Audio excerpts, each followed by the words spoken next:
بسم اللہ الرحمن الرحیم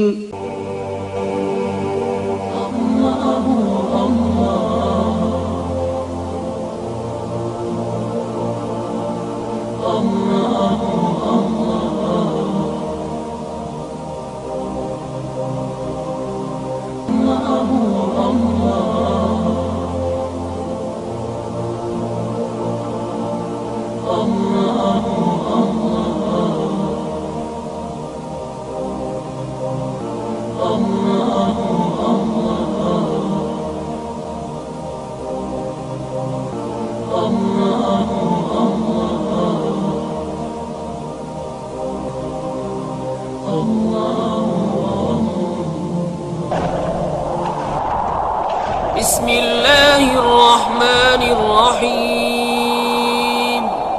اللہ کے نام سے شروع جو نہایت مہربان رحمت والا۔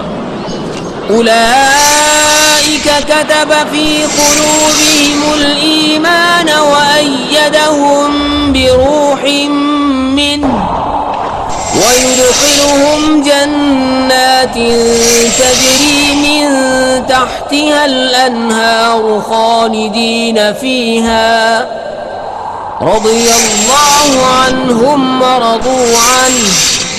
یہ ہیں جن کے دلوں میں اللہ نے ایمان نقش فرما دیا اور اپنی طرف کی روح سے ان کی مدد کی، اور انہیں باغوں میں لے جائے گا جن کے نیچے نہریں بہیں، ان میں ہمیشہ رہیں۔ اللہ ان سے راضی اور وہ اللہ سے راضی۔ یہ اللہ کی جماعت ہے، سنتا ہے، اللہ ہی کی جماعت کامیاب ہے۔ شیطان الرجیم، بسم اللہ الرحمن الرحیم۔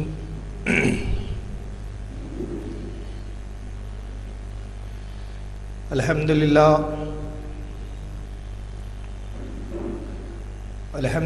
الذی فضل علی سیدنا و مولانا محمد صلی اللہ علیہ وسلم علی العالمین جميعا۔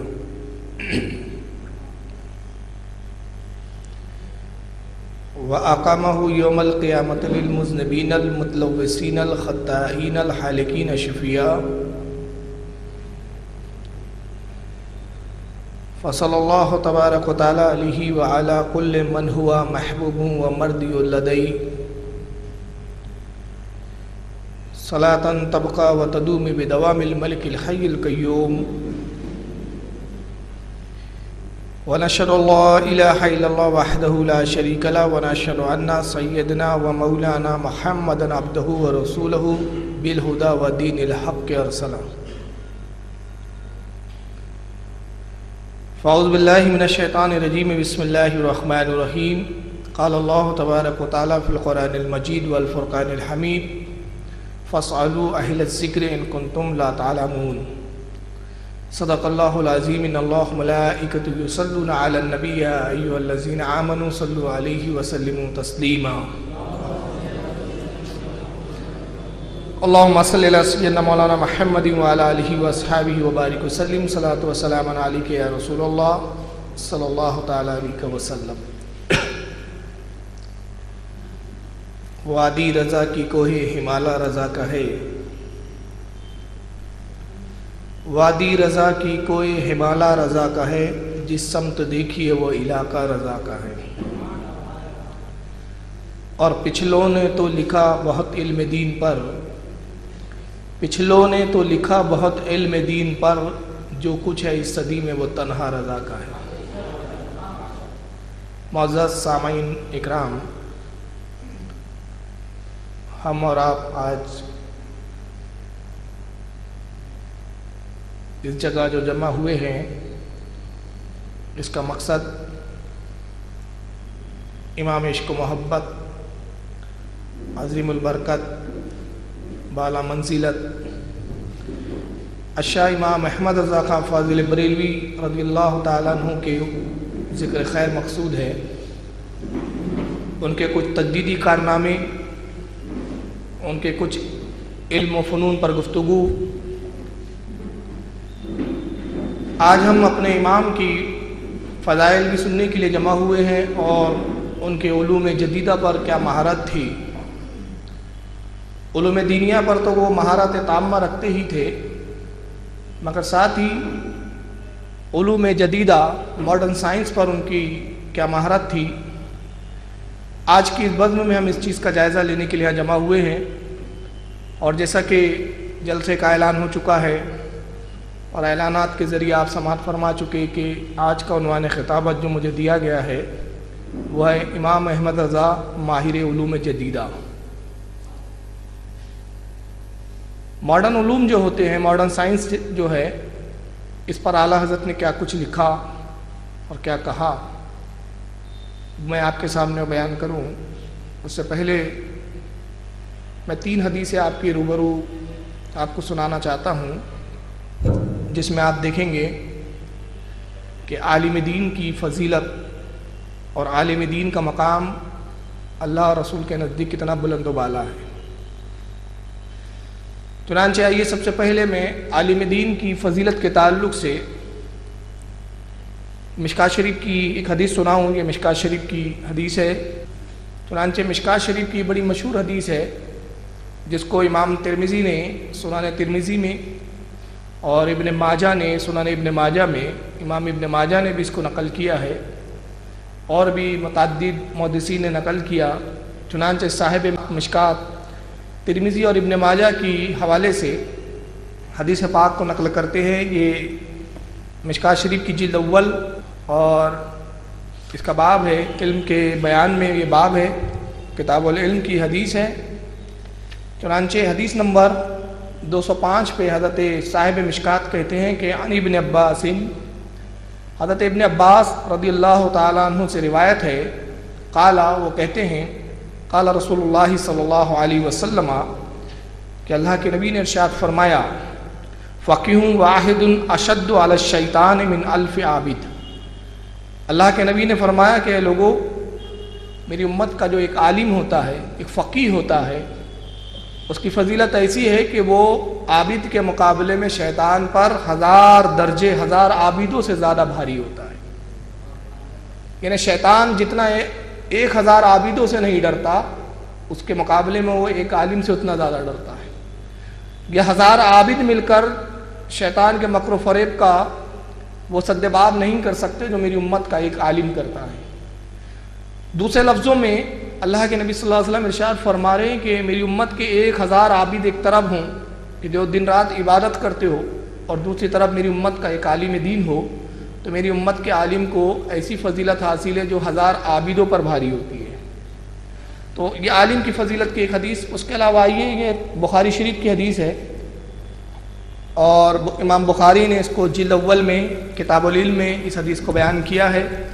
چنانچہ امام بخاری رضی اللہ تعالیٰ عنہ اس کو اپنے باب کتاب العلم کے تحت حدیث لاتے ہیں، اور اس کا باب نمبر 55 ہے اور حدیث نمبر 71 ہے۔ چنانچہ سیدنا امام بخاری رضی اللہ تعالیٰ عنہ پوری سند کے ساتھ حدیث بیان کرتے ہوئے فرماتے ہیں، قال حمید ابن عبد الرحمن، حمید ابن عبد الرحمن نے کہا، سمیعت معاویہ خطیبہ، وہ کہتے ہیں کہ میں نے امیر معاویہ رضی اللہ تعالیٰ عنہ کو خطبہ ارشاد فرماتے ہوئے سنا، تقریر کرتے ہوئے سنا، کہ وہ اپنے خطبے میں اپنی تقریر میں کہہ رہے تھے، یقولو، کہ انہوں نے کہا، سمیعت النبی صلی اللہ علیہ وسلم، حضرت امیر معاویہ نے کہا کہ لوگوں، میں نے اللہ کے نبی صلی اللہ علیہ وسلم سے سنا کہ نبی پاک نے ارشاد فرمایا، من یرید اللہ بہ خیرا یفقہہ فی الدین۔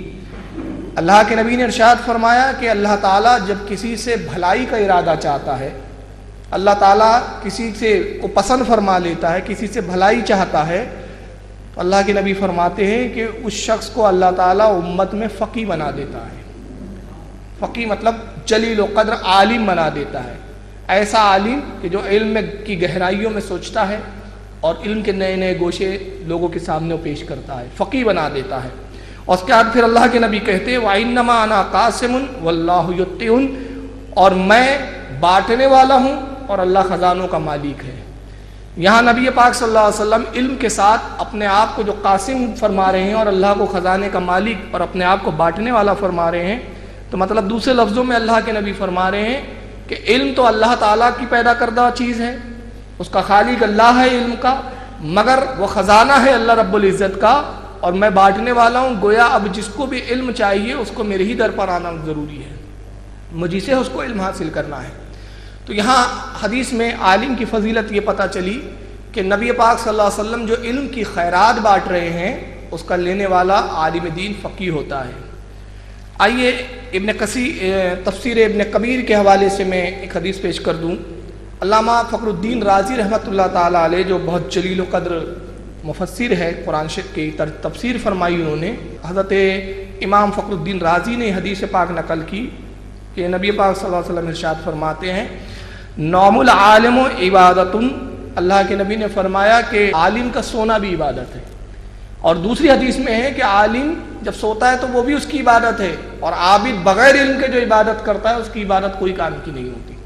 تو علم کے ساتھ جو عبادت کی جائے اس کی فضیلت بہت زیادہ ہوتی ہے۔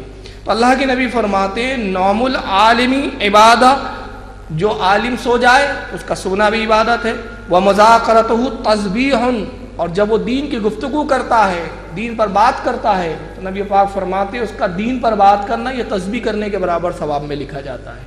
گویا جتنی دیر وہ دین کا مذاکرہ کرتا ہے، دین پہ گفتگو فرماتا ہے، اتنی دیر تک اللہ تعالیٰ اس کو تسبیح کا ثواب عطا فرماتا ہے۔ وَنَفْسُهُ صَدَقَاتٌ، اور جتنی وہ سانسیں لیتا ہے ہر سانس کے بعد اس کو صدقہ دینے کا ثواب اللہ تعالیٰ عطا فرماتا ہے۔ وَقُلُّ قَطَرَاتٍ نَزَلَتْ مِنْ عَيْنِهِ تُفِيُّ بَحْرًا مِنْ جَهَنَّمَ، اور اللہ کے نبی نے فرمایا کہ عالم جب خوف الہی میں روتا ہے تو عالم کی آنکھوں کے ایک ایک قطرہ جو بہتا ہے، ہر قطرے کے عوض اللہ تعالیٰ جہنم کے ایک سمندر کو بجھا دیتا ہے، جہنم کا ایک سمندر ٹھنڈا کر دیا جاتا ہے۔ تو عالم کی آپ یہاں سے فضیلت کا اندازہ لگائیں کہ جو عالم دین ہوتا ہے وہ اتنا فضیلت کا حامل ہوتا ہے کہ اس کا رونا بھی جہنم کے بجھنے کا سبب بن جاتا ہے، اس کی گفتگو تسبیح ہو جاتی ہے، اس کا سانس لینا، جو ایک ایک سانس وہ لیتا ہے جینے کے لیے، وہ در حقیقت اس کا اپنا جینا نہیں ہوتا بلکہ ایک ایک سانس صدقے کے جو ہے ثواب کا باعث اس کے لیے بن جاتی ہے۔ اب یہ تو ہوا عالم کا معاملہ، اور یہ جتنی حدیثیں ہیں یہ ایک عام عالم دین کے لیے آئی ہے جو عالم باعمل ہو، متقی اور پرہیزگار ہو، ایسے عالم کے لیے حدیثیں آئی ہے۔ اور پھر عالم میں ایک بڑا درجہ ہوتا ہے جو فقیہ ہوتا ہے، اور پھر فقیہ اور اس میں بہت سارے درجات ہیں، انہی علماء کے جو مختلف درجات آئے ہیں ان میں ایک درجہ ہوتا ہے مجدد کا، جو دین کی تجدید کرتا ہے۔ تو امام احمد رضا خان فاضل بریلوی رضی اللہ تعالیٰ عنہ اس زمانے کے مجدد ہے، اور اس پر کسی بھی علماء اہل سنت میں کسی کا اختلاف نہیں ہے اعلی حضرت کے مجدد ہونے پر۔ بہرحال آج کا عنوان ان کے مجدد ہونے پر اور تجدیدی کارناموں پر نہیں ہے، تجدید و کارنامے پہ تو ہے لیکن ان کی فضیلت پر یہ نہیں ہے کہ مجدد ہے تو مجدد کی کیا فضائل ہے، اس پر ابھی ہماری گفتگو نہیں ہے کیونکہ عنوان بڑا وسیع ہے، لہذا میں تمہید کو سمیٹتے ہوئے مختصر پہلے میں اعلیٰ حضرت کی زندگی کے کچھ گوشوں پہ آپ سے گفتگو کر لوں اور بتاؤں کہ اعلیٰ حضرت کون تھے، ان کا تعلق کس خاندان سے ہے، اور اعلیٰ حضرت کی پیدائش وغیرہ اور ان کا مقام، تاکہ آپ جانیں کہ جو ہمارا مجدد ہے اس کی شان کیا ہے، اس کا گھرانہ کتنا بلند و بالا ہے۔ چنانچہ جب ہم اعلیٰ حضرت رضی اللہ تعالیٰ عنہ کی تاریخ کا جائزہ لیتے ہیں تو معلوم ہوتا ہے کہ آپ کا تعلق قندھار کے ایک قبیلے بڑھچ یا بڑھچ، اس قبیلے سے آپ کا تعلق ہے جو پٹھانوں کا قبیلہ تھا قندھار کا، اور بڑا مشہور و معروف قبیلہ تھا۔ مغلیہ دور کے اندر آپ کے جد کریم، آپ کے جد اعلیٰ حضرت جناب سعید اللہ خان صاحب مغلیہ دور میں قندھار سے ہندوستان تشریف لے کر آئے۔ ان کا نام تھا جو سب سے پہلے اعلیٰ کی خاندان میں ہندوستان آتے ہیں، ان کا نام ہے سعید اللہ خان صاحب۔ ان کے صاحبزادے تھے سعادت یار خان صاحب جو مغلیہ فوج میں سپاہی تھے اور ایک بڑے عہدے پر فائز تھے۔ چنانچہ مغلیہ زمانے میں روہل کھنڈ کا جو ایک قلعہ ہے وہاں کو فتح کرنے کے لیے وہاں نکلے آپ، اور اس قلعے کو فتح کرنے کے بعد آپ روہل کھنڈ وہیں پر ہی مقیم ہو گئے، وہیں آپ کا انتقال ہوا، وہیں آپ کو دفن کیا گیا۔ سعادت یار خان صاحب کے صاحبزادے جو تھے ان کا نام تھا کاظم خان صاحب۔ جناب کاظم خان صاحب جو تھے یہ بھی مغلیہ حکومت کے زمانے میں ایک بڑے عہدے پر فائز تھے، اور بدایوں جو علاقہ ہے یو پی کا بدایوں، وہاں کے آپ کو تحصیلدار جو ہے حکومت مغلیہ کے زمانے میں منتخب کیا گیا۔ 8 گاؤں آپ کے جاگیر میں تھے، اور یہ جاگیر اعلیٰ حضرت کے بعد تک مفتی اعظم تک، بلکہ اب تو گاؤں کی جاگیریں ختم ہو گئی، البتہ آج بھی اس خاندان میں دولت و ثروت ہے۔ گویا بتانا مقصود یہ ہے کہ اعلیٰ حضرت کسی ایسے گھرانے سے تعلق نہیں رکھتے تھے کہ جہاں کھانے کے بھی لالے پڑے ہوئے ہو۔ آپ کا خوشحال گھرانہ تھا، معزز گھرانہ تھا، رہن سہن کے اعتبار سے بھی آپ معززین میں آپ کا شمار ہوتا تھا، اور قبیلے اور خاندان کے بھی اعتبار سے آپ معزز تھے۔ چنانچہ 8 گاؤں ان کو جاگیر میں ملے جن کا نام تھا جناب قاسم خان صاحب۔ ان کے صاحبزادے تھے مولانا رضا علی خان صاحب۔ اب یہ رضا علی خان صاحب یہی ہے اعلیٰ حضرت کے دادا۔ تو ان سے پہلے تک جتنے آپ کے خاندان کے بزرگ ہیں سب سپاہ گیری میں تھے، فوج میں تھے، مگر رضا علی خان وہ پہلے شخص ہے اعلیٰ حضرت کی خاندان کے آپ کے دادا کہ جنہوں نے سپاہ گیری کو چھوڑ دیا، سپاہی کو، فوج کو چھوڑ دیا اور آپ عالم دین بنے، اور اس کے بعد آپ نے پوری زندگی علم دین کی خدمت میں گزار دی۔ یہیں سے اس خاندان کا جو ہے نظریہ اور اس خاندان کا ایک نیا روپ اور ایک نیا رخ یہاں سے سامنے آتا ہے۔ رضا علی خان صاحب کے صاحبزادے تھے حضرت مولانا نقی علی خان صاحب، اور یہ تھے اعلیٰ حضرت کے والد گرامی۔ اپنے وقت کے بہت بڑے محدث تھے، بہت بڑے عالم تھے، بہت بڑے مفتی تھے، بلکہ اعلیٰ حضرت اپنے والد کے بارے میں یہاں تک فرماتے خاتم الاقابر کے لقب سے آپ اپنے والد کو یاد کیا کرتے تھے، یعنی وہ بزرگوں میں ختم ہونے والا جس پہ بزرگیت ختم ہو جائے۔ مولانا نقی علی خان اپنے زمانے کے اتنے بڑے عالم تھے۔ اب خاندان کی اگر تفصیل بتائے، کاظم علی خان صاحب زمانے انگریز کے زمانے میں ان کے کیا جنگ آزادی میں حصہ رہا، یہ ایک الگ ٹاپک ہے، کبھی 15 اگست پہ ہم اس پہ بولیں گے انشاءاللہ، تو ابھی تو ٹاپک نہیں ہے۔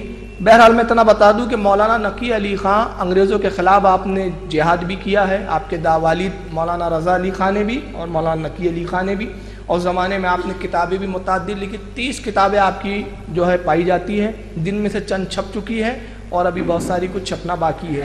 ان میں خطبہ علمی جو خطبے کی کتاب ہے جو جمعے میں پڑھائے جاتے ہیں وہ اتنی مشہور ہے کہ آج وہابیوں کی مسجد میں بھی وہی پڑھایا جاتا ہے۔ اکثر وہابی خطبہ دینے والے جو مولوی ہوتے ہیں انہی کے خطبے کی کتاب سے جمعے کا خطبہ دیتے ہیں، یہ بڑا مشہور ان کا جو ہے خطبہ علمی۔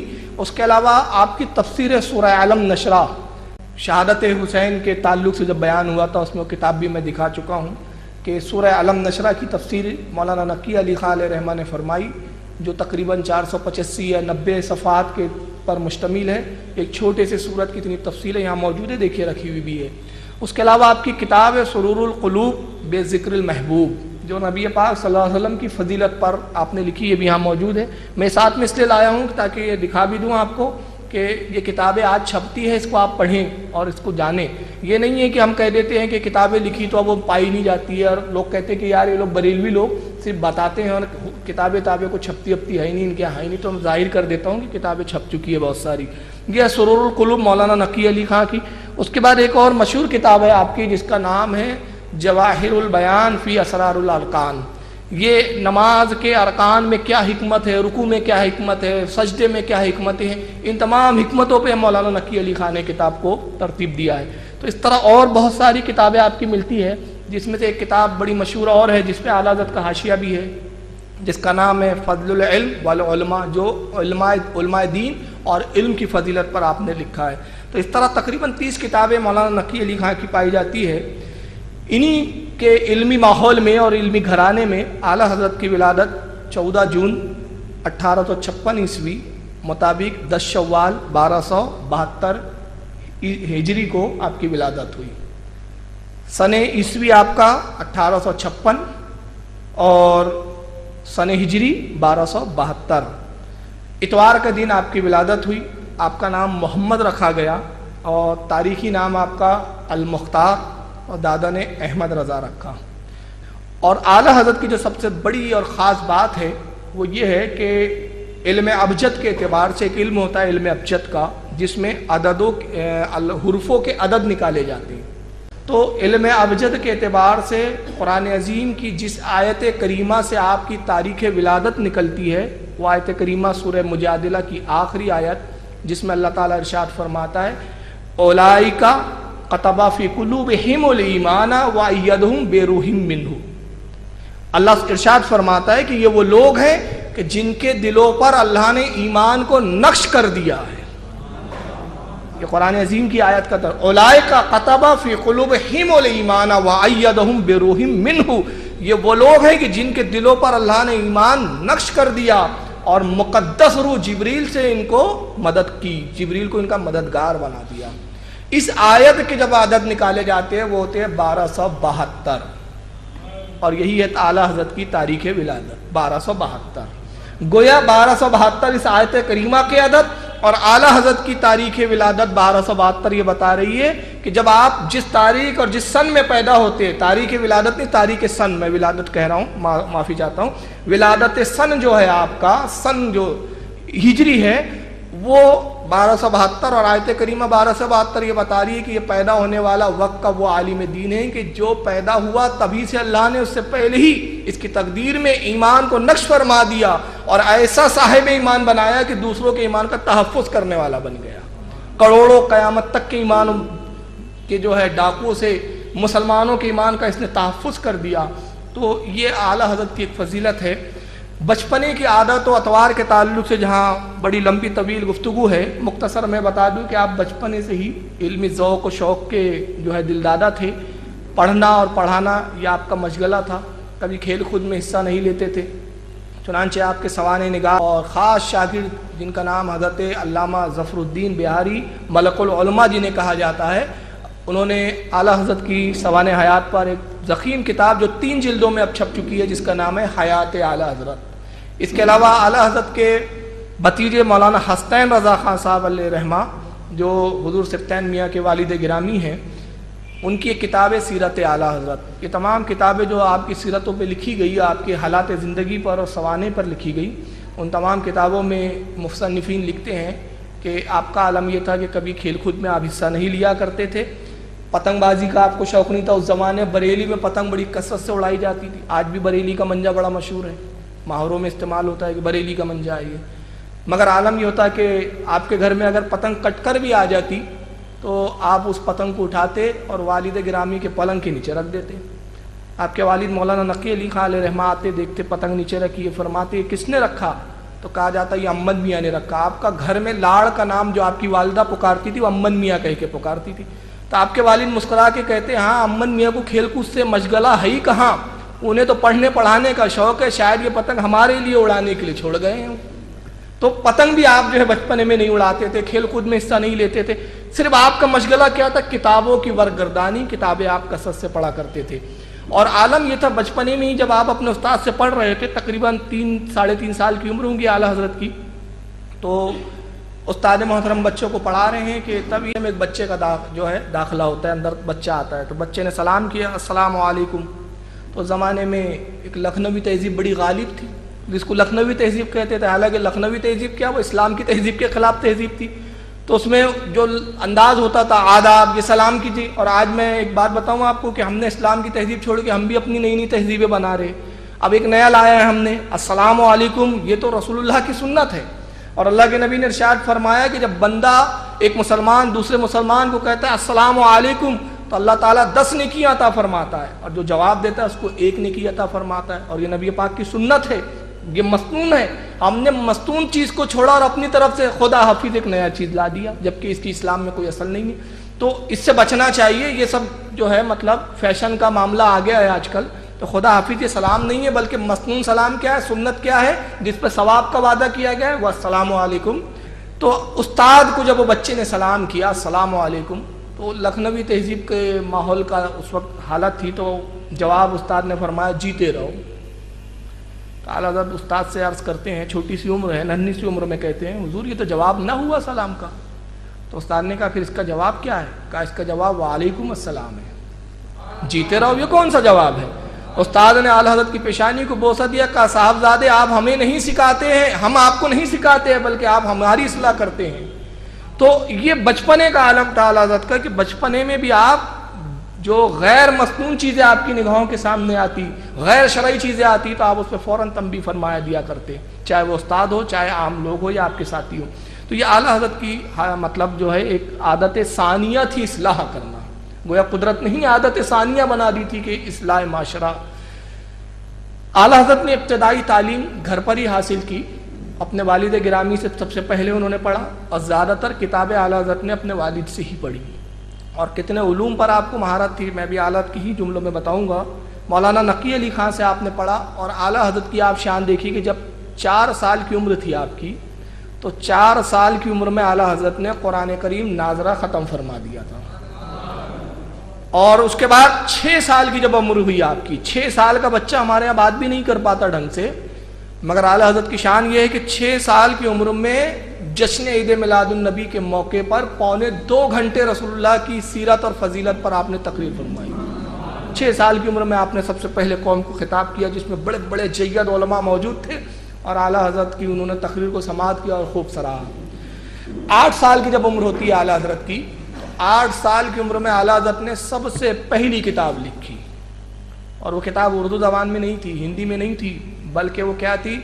ہدایت النحو، جو عربی گرامر کی کتاب ہے، جس میں گرامر، صرف و نحو کی بحثیں ہوتی ہیں۔ یہ نحو کی کتاب ہے جو گرامر کسے عربی کہا جاتا ہے، اس کا آپ نے شرح فرمائی، اس کا خلاصہ فرمایا، اور وہ عربی زبان میں، وہ کتاب بھی عربی ہے اور عربی میں ہی اس کی شرح فرمائی 8 سال کی عمر میں۔ اور جب آپ کی 10 سال کی عمر ہوئی تو درسی کتاب جو درس میں پڑھائی جاتی ہے مدارسوں میں، جس کو علماء پڑھتے ہیں، اس کا نام ہے مسلمہ الثبوت۔ اس کتاب کا اعلیٰ حضرت نے 10 سال کی عمر میں عربی زبان میں حاشیہ لکھا، اور اس کے بعد پھر مسلسل لکھتے رہے۔ اب وہ انشاءاللہ میں آگے کل کی تقریر میں بتاؤں گا کہ کس عمر میں آپ کتنی کتابیں لکھ چکے تھے۔ اعلیٰ حضرت کے جو مشہور استاد تھے، جن سے آپ نے گھر پر ہی پڑھا، آپ کسی مدرسے میں کبھی گئے نہیں اور کسی مدرسے میں آپ نے داخلہ نہیں لیا۔ ایک پروپیگنڈا جو کیا جاتا ہے کہ اعلیٰ حضرت نے دیوبند کے مدرسے میں پڑھا، کل اس کے بارے میں ہم تفصیل سے بات کریں گے کہ یہ صرف پروپیگنڈا ہے، اس کی کوئی اصلیت نہیں ہے۔ اعلیٰ حضرت نے اپنے گھر پر ہی پڑھا، جو بھی استاد سے پڑھا گھر پر پڑھا، ان کے گھر پر ہی استادوں نے ان کو تعلیم دی، جس میں آپ کے والد مولانا نقی علی خان سب سے زیادہ پڑھانے والے ہیں۔ اس کے بعد جو دیگر اساتذہ سے آپ نے علم حاصل کیا، ان میں ایک ہے حضرت شاہ علیہ رسول ماہروی، جو آپ کے پیر و مرشد بھی ہیں، اعلیٰ حضرت نے ان سے علم حاصل کیا۔ شیخ احمد بن زین دہلان شافعی مکی، یہ مکہ کے بہت بڑے محدث اور عالم تھے، اعلیٰ حضرت نے ان سے بھی علم حدیث کی تعلیم حاصل کی۔ اس کے بعد ہے شیخ عبد الرحمن سراج مکی، یہ بھی مکہ کے عالم تھے، ان سے بھی اعلیٰ حضرت نے علم حاصل کیا۔ علامہ عبدالعلی رامپوری، ان سے اعلیٰ حضرت نے علم حاصل کیا۔ ابو الحسین نوری علیہ رحمہ، ان سے بھی اعلیٰ حضرت نے پڑھا۔ اور آخری میں 2 نام بتا دیتا ہوں، شیخ حسین بن صالح، ان سے پڑھا، اور یہ آخری نام میں استاد کا لے رہا ہوں، مرزا غلام قادر بیگ۔ اب میں یہاں پر ایک بات تھوڑا رک کر کہہ دوں کہ غلام قادر بیگ صاحب جو ہے، ان کے بارے میں دیوبندی حضرات ایک دعویٰ کرتے اور اہل حدیث حضرات بھی، اور وہ یہ کہ غلام قادر بیگ غلام احمد قادیانی کا سگا بھائی تھا۔ اب تقریر کا موقع نہیں ہے کہ اس پہ میں خلاصہ کروں، بات ریکارڈ ہو رہی ہے اور یہ نیٹ پر جائیں گی انشاءاللہ، تو میں صرف ایک بات کہہ رہا ہوں کہ جتنے سننے والے ہیں ان کو چیلنج ہے کہ اگر کوئی مائی کا لال یہ ثابت کر دے کہ غلام قادر بیگ غلام احمد قادیانی کا بھائی تھا، تو میں اس کو 5 لاکھ روپیہ اپنی حیثیت کے مطابق اعلان کر رہا ہوں، 5 لاکھ روپیہ نقد انعام دوں گا۔ بس اس سے زیادہ ابھی میں جواب دینے کے موڈ میں نہیں ہوں، کیونکہ ٹاپک نہیں ہے اس پر۔ جب ٹاپک آئیں گا تو ہم بتائیں گے کہ یہ کمبخت کتنا جھوٹ گڑھ دیتے ہیں۔ غلام قادر بیگ الگ شخصیت ہے، اور غلام احمد قادیانی کا بھائی وہ تو مولوی اور عالم بھی نہیں تھا، مگر چونکہ یہاں غلام احمد قادیانی اور غلام قادر بیگ لفظ غلام دکھا تو بھائی اس کو پہلے بھائی بنایا، اور بھائی بنا کے حالت کا استاد بنا دیا انہوں نے، جبکہ اس سے کوئی تعلق نہیں ہے۔ بہرحال 1869 میں اعلیٰ حضرت 1869 عیسوی میں اعلیٰ حضرت فارغ التحصیل ہو گئے، مطلب مکمل عالم بن گئے۔ اس وقت ایگزیکٹ عمر جو اعلیٰ حضرت نے خود بیان کی کہ جس وقت میں عالم دین بنا اور جس وقت سند فراغت مجھے عطا کی گئی، دستار بندی کی گئی، میرے سر پہ دستار باندھی گئی اور اعلان کیا گیا کہ اب یہ احمد رضا عالم دین ہو گئے، اس وقت میری عمر 13 سال 10 ماہ 5 دن تھی۔ اعلیٰ حضرت نے خود ایگزیکٹ فیگر بتایا جو اس وقت میری عمر تھی۔ پہلا فتویٰ 14 شعبان 1286 ہجری کو اعلیٰ حضرت نے دیا رضاعت کے تعلق سے، یہ پہلا فتویٰ تھا آپ کا باضابطہ۔ اس سے پہلے جو کچھ لکھا تھا اس کی حیثیت فتوے کی نہیں تھی، صرف ایک تحقیقی مرحلے تھے وہ، لیکن بحیثیت مفتی پہلا فتویٰ جب آپ نے دیا، اس وقت آپ کی عمر جو ہے وہ تقریباً 14 سال تھی۔ 14 شعبان کو آپ نے، اور یہ بڑا اتفاق ہے کہ عمر بھی 14 تھی اور تاریخ بھی 14 تھی، یہ بڑی مناسبت ہے۔ اور مسئلہ کیا تھا؟ رضاعت کا مسئلہ تھا۔ اور میں آپ کو بتاؤں کہ 14 شعبان 1286 ہجری سے لے کر 1340 ہجری تک آپ نے کل 54 سال فتوے لکھے۔ کتنے سال؟ 54 سال، 54 ایئر۔ اور یہ فتوے کہاں کہاں سے آپ سے پوچھے جاتے تھے؟ برما، ایشیا، افریقہ، چین، افغانستان، حجاز مقدس، حجاز جس کو اب سعودی عربیہ کہا جاتا ہے، اس زمانے اس کا نام تھا حجاز مقدس، امریکہ وغیرہ سے یہ فتاوے آتے اور اعلیٰ حضرت کے جوابات دیتے۔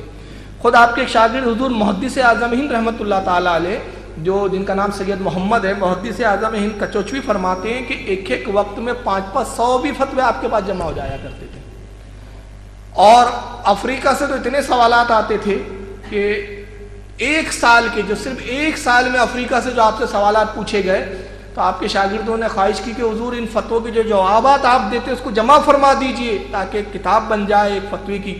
اعلیٰ حضرت نے ان کی خواہش پر ایک سال کے جب فتوے صرف افریقہ کے آئے ہوئے جمع کیے تو ایک مستقل کتاب بن گئی جس کا نام ہی ہے فتاوی افریقہ۔ یہ ہے وہ کتاب، دیکھیے میرے پاس موجود ہے الحمدللہ، یہ فتاوی افریقہ، یہ صرف ایک سال کے صرف افریقہ سے جو سوالات آئے تھے اس کے جوابات اعلیٰ حضرت نے جو اس میں دیے ہیں۔ تو اعلیٰ حضرت نے، اور اس کے بعد جو باقی فتاوے ہیں چند سالوں کے، وہ بھی شروع سے ابتدا کے نہیں ہیں، آخری وقت میں جب جمع فرمانا شروع کیا، اور جمع فرمانے کے بعد جب وہ فتاووں کو کتابی شکل میں جمع کیا گیا تو اب وہ فتاوی اعلیٰ حضرت کے 30 جلدوں پر مشتمل ہو چکے ہیں۔ یہاں پہ اس کی 2 جلدیں رکھی ہے، 2 والیوم ہے، ایسے 30 والیوم ہے اس کی پوری فتاوی رضویہ کی۔ اور اس میں کمال یہ ہے کہ جس زبان میں سوال پوچھا گیا اعلیٰ حضرت نے اسی زبان میں جواب دیا ہے۔ اگر انگلش میں سوال ہے تو انگلش میں بھی جواب ہے، فارسی میں سوال ہے تو جواب فارسی میں دیا جا رہا ہے، عربی میں سوال ہے تو جواب عربی میں دیا جا رہا ہے، اردو میں ہے تو اردو میں دیا جا رہا ہے۔ اور حد تو یہ ہے کہ سوال شاعری میں کیا جا رہا ہے تو اعلیٰ حضرت اسی بحر اور اسی قافیے کے ساتھ اس شاعری میں ہی جواب عطا فرما۔ یہ شان ہے، اور یہ کوئی ڈھکی چھپی نہیں ہے، جس کا چاہے دل چاہے چھپے ہوئے ہیں، موجود چیزیں ہیں، تو آپ جائیے گھروں میں کھولیے۔ میں ایک بات عرض کرتا ہوں اکثر لوگوں سے کہ وہ کہ جو اعلیٰ حضرت کو بغیر پڑھے صرف اپنے مولویوں کی سنا سنی پر رائے قائم کیے ہوئے ہیں، میں کہتا ہوں آپ سے زیادہ کوئی اندھا مقلد نہیں ہے۔ پہلے آپ پڑھیے اور اس کے بعد رائے قائم کیجئے۔ دنیا کی کوئی عدالت ایسی نہیں ہے کہ جو سنے ہی نہیں اور فیصلہ کر دے۔ آپ نے بغیر سنے یا بغیر دیکھے فیصلہ کر دیا، تو اعلیٰ حضرت کو خود پڑھیے اور دیکھیے۔ اور میں ایک دعویٰ کرتا ہوں بڑے ذمہ داری کے ساتھ کہ اعلیٰ حضرت نے جتنے عقیدوں کی ترجمانی کی یا جتنے عقائد کا تحفظ فرمایا یا جتنے نظریات اپنی کتابوں میں بیان کیے، ایک نظریہ بھی کوئی اگر ایسا ثابت کر دے کہ جس کی تائید میں اعلیٰ حضرت کے ساتھ قرآن و حدیث، علماء، ائمہ کوئی نہ ہو، تنہا اس میں امام احمد رضا ہو، تو ہم ان کی غلامی کے لیے تیار ہیں۔ آپ ایک بھی عقیدہ، ایک بھی نظریہ ایسا اعلیٰ حضرت کا نہیں بتا سکتے کہ جس کی تائید میں قرآن و حدیث یا عالم دین پہلے کے بزرگوں کا کابر علماء یا کسی امام کا کوئی قول نہ ہو۔ تو اعلیٰ حضرت رضی اللہ تعالیٰ عنہ کے فتاوے 30 جلدوں میں الحمدللہ موجود ہیں۔ اب آئیے اس کے بعد میں آگے اپنی بات بڑھاؤں کہ اعلیٰ حضرت نے کتنے علوم پر کتابیں لکھی؟ 55 علوم پر۔ یہ تو اعلیٰ حضرت نے خود فرمایا کہ میں نے 55 علوموں پہ لکھا ہے۔ چنانچہ اعلیٰ حضرت کی کتاب ہے، یہ اعلیٰ حضرت کی کتاب ہے جس کا نام ہے، یہ دیکھیے، یہ اردو بھی نام ہے اس کا، اردو ترجمے کے ساتھ آ چکی ہے، اور یہ عربی کتاب ہے، یہ مولانا احسان الحق قادری صاحب نے اس کا ترجمہ کیا ہے عربی زبان میں۔ یہ کتاب کیا ہے؟ جس میں اعلیٰ حضرت نے مکہ اور مدینہ کے علماء کو سند حدیث عطا فرمائی ہے، حدیث کی سندیں جو امام بخاری، امام مسلم سے آپ تک پہنچی۔ اس کتاب کا نام ہے الاجازۃ المتینہ لعلماء بقعۃ والمدینہ۔ اس کتاب کے اندر اعلیٰ حضرت خود بیان فرماتے ہیں کہ 55 علوم پر میری کتابیں موجود ہیں، اور ان 55 علوم میں مختلف شعبوں پر جو کتابیں ہیں وہ علوم کون کون سے ہیں؟ اس میں حدیث ہے، اصول حدیث، قرآن، تفسیر، لغت اور نجوم، ریاضی، جغرافیہ، اس طرح کے بہت سارے، یعنی سے کل 55 علوم ہیں۔ میں یہاں پہ کچھ علوم کا ذکر کروں گا۔ اب یہ 55 علوم جو اعلیٰ حضرت تک پہنچے، کیسے پہنچے؟ آپ اس کتاب میں خود فرماتے کہ 21 علوم وہ ہے جو میں نے اپنے والد سے حاصل کی، اپنے والد سے میں نے اس کو پڑھا ہے، اور 24 وہ ہے جو دوسرے استادوں سے لیا ہے، اور 10 وہ ہے کہ جو میں نے کسی سے پڑھا ہی نہیں۔ اللہ کے رسول کے فضل و کرم سے بارگاہ نبی پاک صلی اللہ علیہ وسلم سے وہ علم مجھے عطا کر دیے گئے ہیں۔ 10 علوم وہ ہے۔ اب آئیے ٹاپک کے حساب سے، میں یہ بڑی لمبی تمہید ہو گئی، ٹاپک تو جدید علوم ہے، تو آج ہم اس پر نہیں بات کر رہے ہیں کہ اعلیٰ حضرت علم حدیث میں کتنی مہارت رکھتے تھے، علم فقہ پہ کیا مہارت تھی۔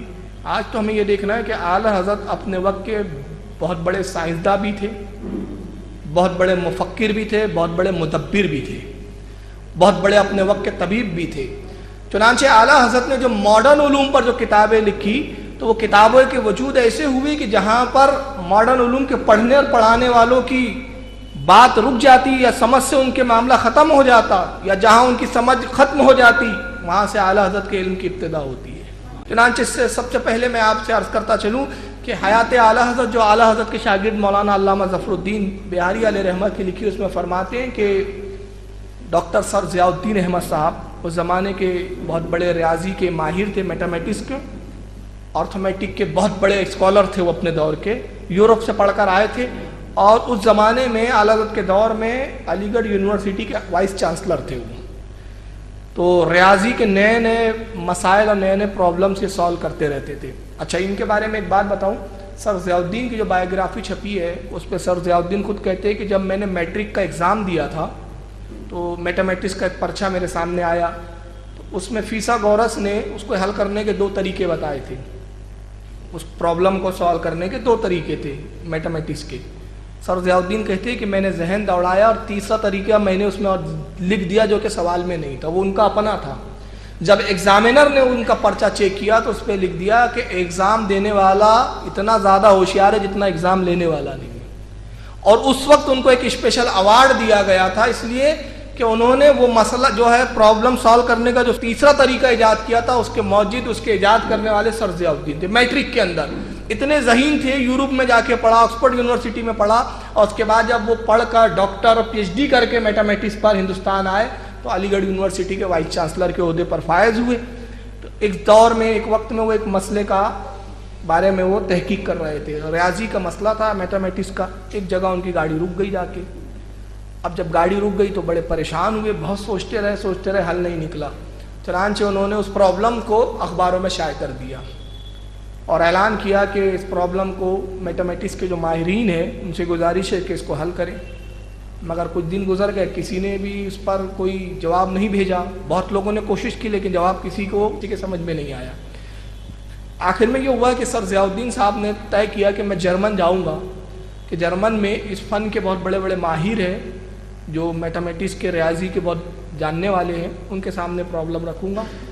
اور وہاں میتھمیٹکس کے ماہرین کے ایک سیمینار ہونے والا تھا.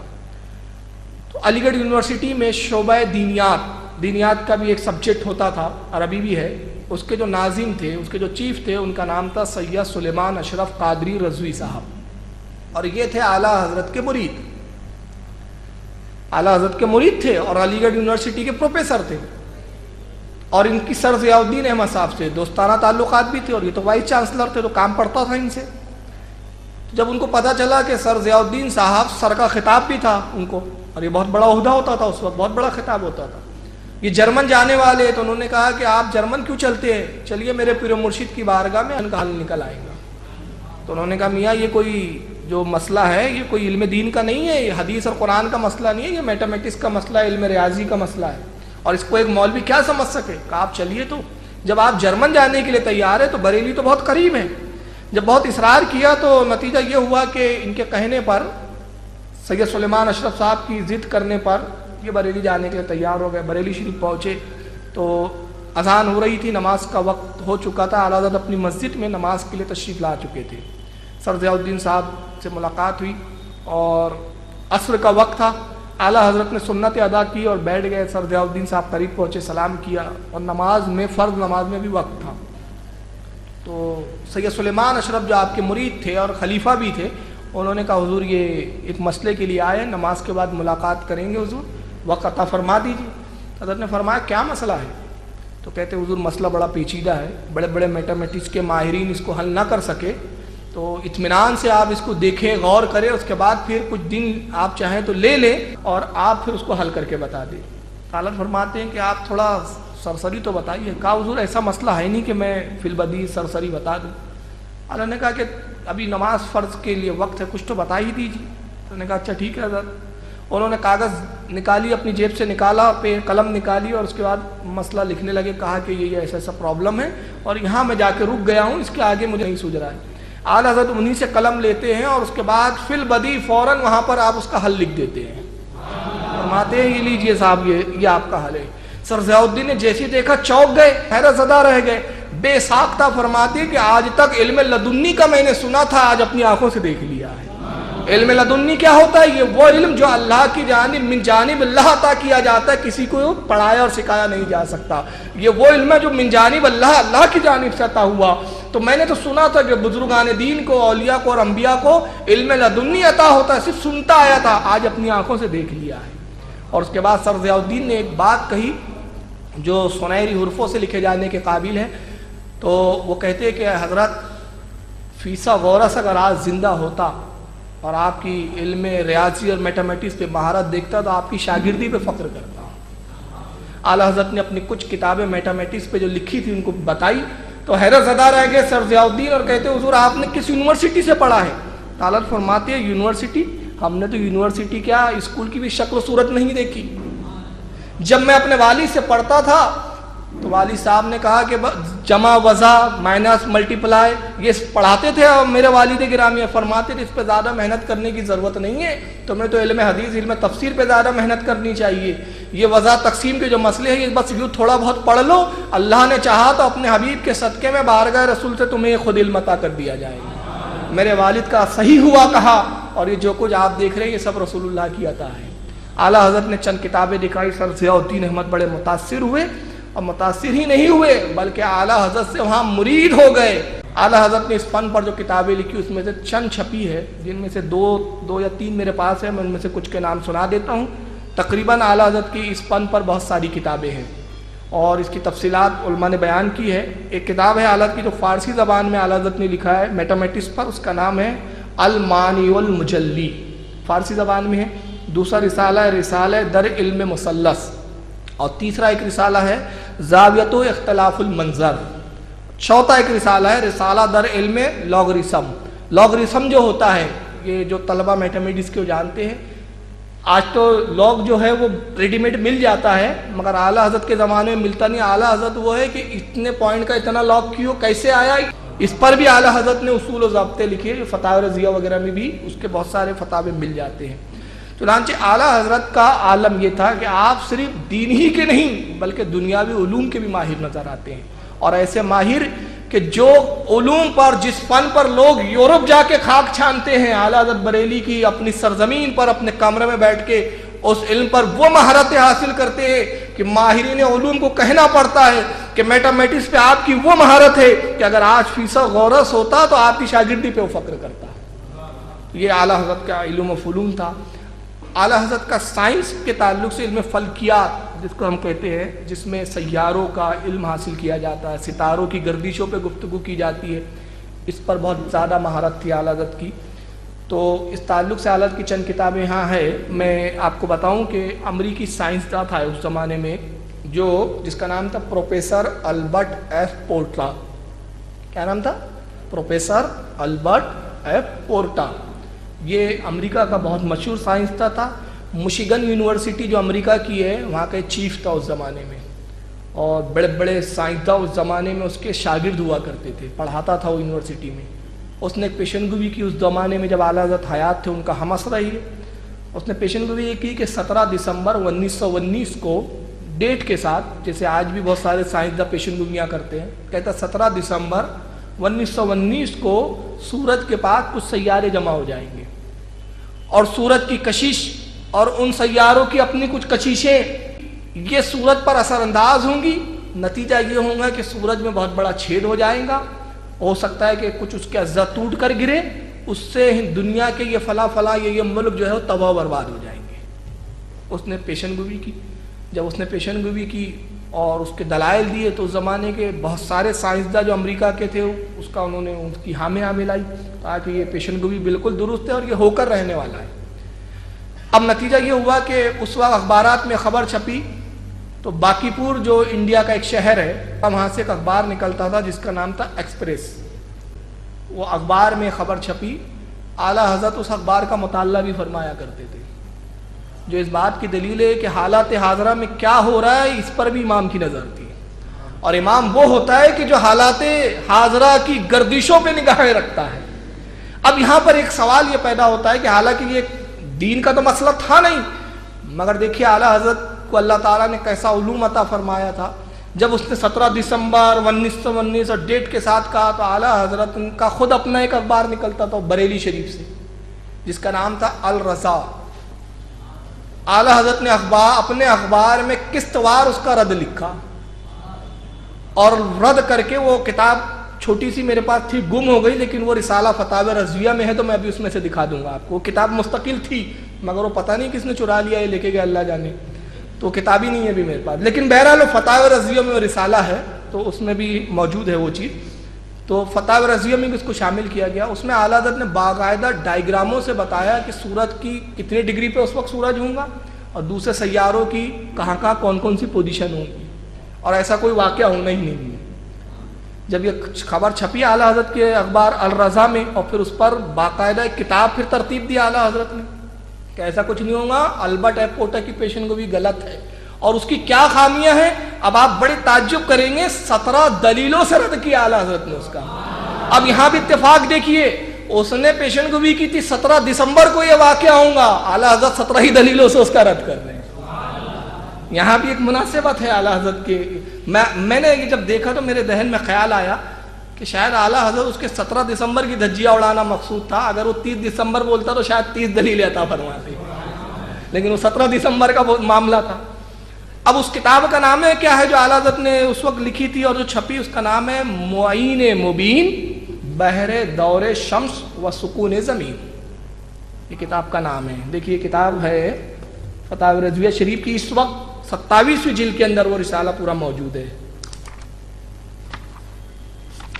اس کے اندر موجود ہے وہ 27ویں جلد کے اندر فتاوی رضویہ شریف کی. یہ رسالہ آپ پڑھیں تو آپ کی روح خوش ہو جائیں گی کہ اعلیٰ حضرت نے اس میں سائنس کے اوپر کتنے دلائل دی. اس میں کوئی قرآن و حدیث کی بات نہیں ہے, سب سائنٹیفک دلیلیں ہیں. 17 دسمبر کا دن آیا تو 16 دسمبر جب آیا, میں ایک نئی چیز سنا رہا ہوں جو شاید آپ نے علماء سے نہیں سنی ہوں گی. 16 دسمبر کو نیو یارک ایک اخبار نے ایپوٹا کی پیشن گوئی کو بھی لکھا اور اعلیٰ حضرت کی بھی تحقیق کو چھاپ دیا انگلش میں ڈھال کر. دنیا کے سائنسدانوں نے مذاق اڑایا کہ یہ مولوی صاحب ہے, یہ کیا سمجھا رہا ہے, ایپوٹا کا رد کرنے چلے ہیں. تو 16 دسمبر کو نیو یارک کے اس اخبار جس کا نام تھا, اس اخبار کا نام بھی ہے نیو یارک ٹائمز, اور وہ کون سا شمارہ ہے علماء نے بیان کیا. اب شمارہ تو ملتا نہیں اور میرے پاس ہے ہی نہیں, مگر پروفیسر مسعود صاحب کی کتاب میں میں نے اس کا حوالہ پڑھا تو یہ شمارہ 16 دسمبر 1919 عیسوی نیو یارک سے چھپتا تھا, نیو یارک ٹائمز. اس میں دونوں تھیوریاں اس نے چھاپ دیا. تو 16 دسمبر کو تو سب مذاق اڑاتے رہے. اب اس کے بعد یہ ہوا کہ جب 17 دسمبر کا دن آیا تو بڑی بڑی دوربینیں لے کے پوری دنیا کے سائنسداں بیٹھے ہیں کہ سورج میں چھید کیسے ہوتا ہے, سیارے کون کون سے کس محور پر آئیں گے اور کیا حالات ہوں گے. 17 دسمبر تو جانے دیجئے, اعلیٰ حضرت کا بھی اب وصال ہو گیا, آج تک وہ قیامت نہیں آئی جو آنے والی تھی, آج تک کچھ نہیں ہوا ایسا. اور ایپوٹا کی پیشن گوئی غلط ہوئی.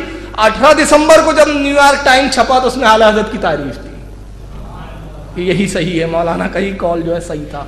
تو اعلیٰ حضرت رضی اللہ تعالیٰ عنہ علم فلکیات پر اتنی مہارت رکھتے تھے کہ بیٹھے بریلی کی سرزمین پر, میں چوٹی چٹائی نہیں کہوں گا, مجھے جملہ اچھا نہیں لگتا کیونکہ ہمارا اعلیٰ حضرت جو ہے وہ شہنشاہ ولایت ہے, وہ ٹوٹی چٹائیوں پہ نہیں بیٹھتے تھے, ان کی گزرگاہ تو عرش اعظم ہوا کرتی تھی. وہ خود اپنی تعریف میں کہتے ہیں, میں کہتا ہوں اس میں رسول کی تعریف کے ساتھ ان کی اپنے بھی فضیلت وہ خود بیان کر رہے ہیں. کیا کہتے ہیں کہ عرش پر تازہ چھیڑ چھاڑ, فرش پہ طرفہ دھوم دھام, کان جدھر لگائیے تیری ہی داستان ہے. کہتے رسول اللہ کی داستان کہاں ہو رہی ہے, میں عرش اعظم کو دیکھ رہا ہوں تو فرشتوں میں چھیڑ چھاڑ چل رہی ہے آپ کے ذکر کی, اور زمین کے نگاہ ڈال رہا ہوں تو آپ کے ذکر کا تذکرہ ہو رہا ہے. کان جدھر لگائیے تیری ہی داستان ہے, یعنی خدا حالت کہہ رہی کہ میری نگاہ عرش اعظم پہ فرشتوں کی چھیڑ چھاڑ کو بھی دیکھتی ہے, اور دنیا کے الگ الگ خطوں سے آپ کی تعریفوں کو اپنے کانوں میں سنتی بھی ہے. تو یہ مقام ہے اعلیٰ حضرت کا. تو اعلیٰ حضرت بریلی کی سرزمین پر جو سنیت کا مرکز بھی ہے اور سنیت کی راجدھانی ہے, اپنی راجدھانی میں بیٹھے ہوئے اور سیاروں کی گردشوں کو ملاحظہ کر رہے ہیں. یہ تھا علوم اعلیٰ حضرت کا. اسی طرح فیثاغورس سائنسداں کا آپ نے نام سنا ہوگا, بڑا مشہور سائنٹسٹ ہے فیثاغورس. کون ہے جو نہیں جانتا, جو طالب علم ہے. فیثاغورس جو میتھمیٹکس آرتھمیٹک کا بہت بڑا اسکالر مانا جاتا ہے, بہت سارے اصول وہ ہے کہ اس کے بغیر میتھمیٹکس ہی نہیں چلتا.